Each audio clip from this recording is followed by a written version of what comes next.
Bilang nanay, sobrang nakakatuwa talaga 'pag nakita mo yung anak mo na ganito. Hindi ko siya inutusan, pero pagkatapos kong gawin or i-prepare yung mga gamit niya sa school, ayan, nakita ko na lang siya kung saan naglilinis ng bahay. So, pinupulot niya yung mga gamit or yung mga basura ng pusa. Ang galing talaga 'pag ganyan yung bata na hindi mo inuutusan Bait na tapos naisip Selfie. niya na Naglinis gawin ka yung mga pala. Ba't di bagay. ka nagwalis? Sana You're hindi so magbago si bait-bait. I love you. Steffi kahit Ingat, baby lumaki ko. na siya.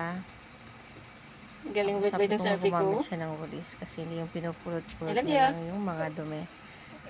So, kumuha na rin siya ng walis pagkatapos niyan. Sobrang bait talaga ng anak ko. Sana all na bata ganito. At sana hindi maging pasaway pag lumaki na si Savvy. She's pretty at mabait pa. So, thankful talaga ako na nagkaroon ako ng anak na babae. Swerte din, may anak na lalaki. So, kompleto na ako. So, blessed talaga.